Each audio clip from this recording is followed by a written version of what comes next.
I think there's a lot of literature on semantic web, and I think people go, so there's ways of actually defining sentences, looking at how they're constructed, what people mean by that.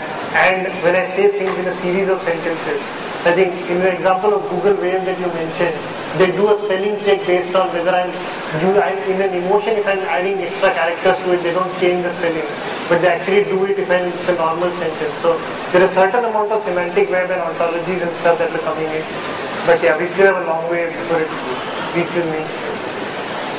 Yeah, there are some other questions there. Okay. Enterprise, we tend to put it on the firewall to block them. Can you speak up a little, I think? Yeah.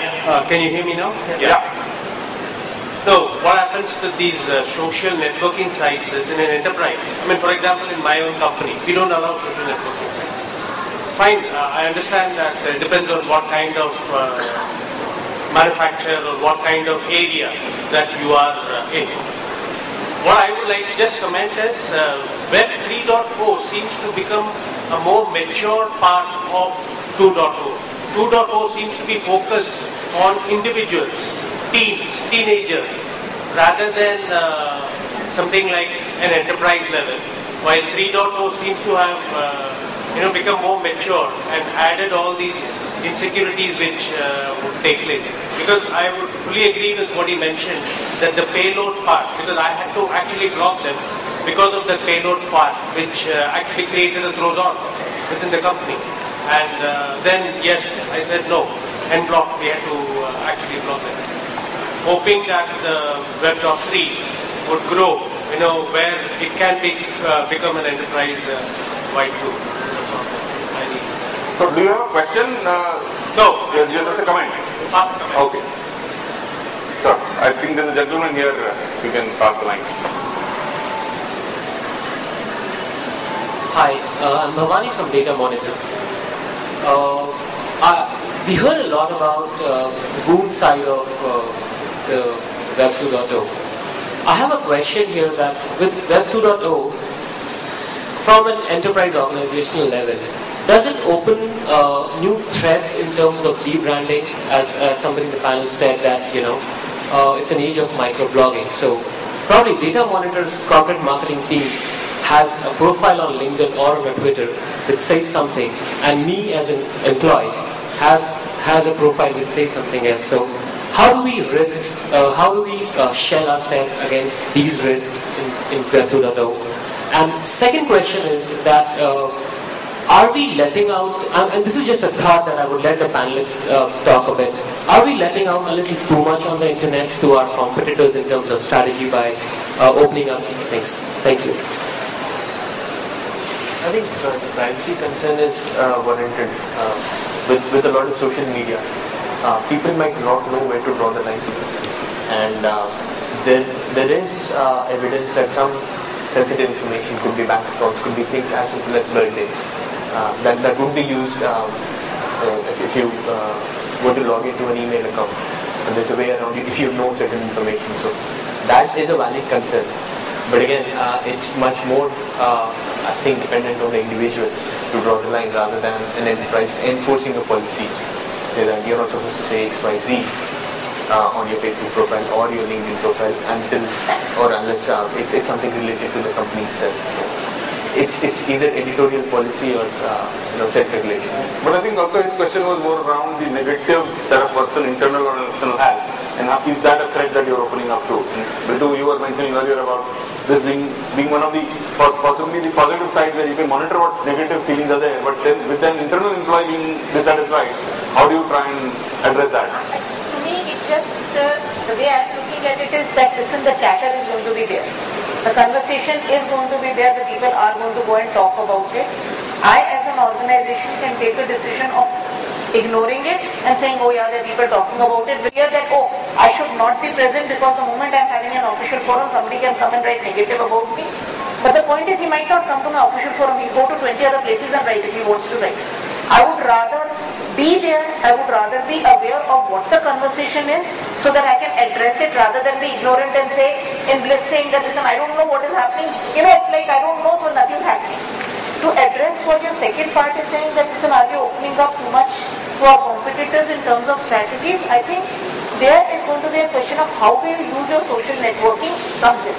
You do not need to give out your strategies there. To me, I would like to use, when I'm recommending it to some of my clients, I would like to use the social media to say, I would like to use it more to be able to be a place where I can get feedback on my product, I can get feedback on my communication, the ads which are happening, and maybe address them. The information which I will be putting on these sites will be stuff which is anyways available publicly. Which is, see today, again as I said, there is a chunk of audience who is on Facebook, who is on Orkut, who might not be on going in home and watching TV. I know a lot of people our age who would go home and would rather be on Facebook than sit down in front of a TV and watch. So to me this is just one more medium.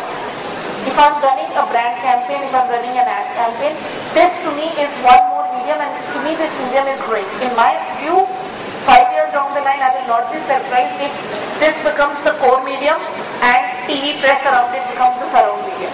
I honestly see that happening. Yeah, I think one other area which you touched upon is that when you are watching a TV, the TRP as we call it is generally looking at the serials or whatever. They're never looking at the recall value of brands or TV ads that you're giving.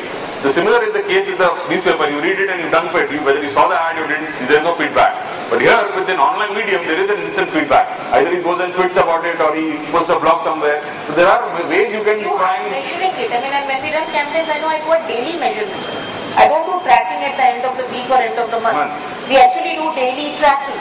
So there is a big difference in terms of not just the fact that it may be a younger crowd, but that's also another discussion in itself. Is the young crowd today becoming the source of all the decisions in a household? But other than that, probably the reachability of the medium itself is so strong that it definitely is something which can be used by corporates, and that's I think what is coming out as a boon and not as a bane.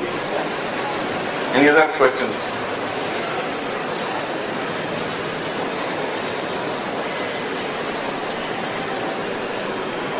Sure, I think no other questions. Anybody, anything? Okay, I think we can definitely sign off on that note with probably everybody agreeing to be it as a boon rather than a bane. And I think we should try and see whether the 3.0 comes in as 3.0 or something completely different from what it is today. So thank you very much. Appreciate your time. A round of applause for the panelists. Can I hold for a minute? I will just give you the mementos, please. So we were talking about session power panel. The memento is first for Rajiv. That's the reason why I am speaking. Thank you very much.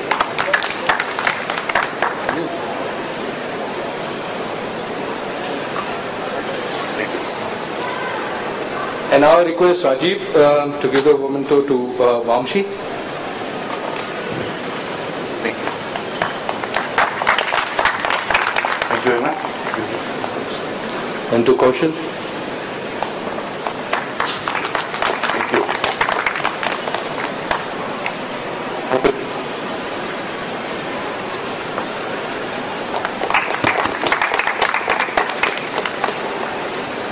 Yeah, we would also expect you to give a round of applause to Ranjit and Maheshwaran as well, because they have already received their memento. I would request you to give them up. So thanks a lot, and we had a wonderful session. In fact, a wonderful day. It's a privilege to have you guys over here, and you can get the video of this power panel on our website, which is interop.com/Mumbai. We would obviously intimate you before we upload it, and obviously give you the rights to check and just to freshen up the memory. Yeah. Thanks a lot again, and hope to see you tomorrow, as there would be a huge lineup again. Thank you.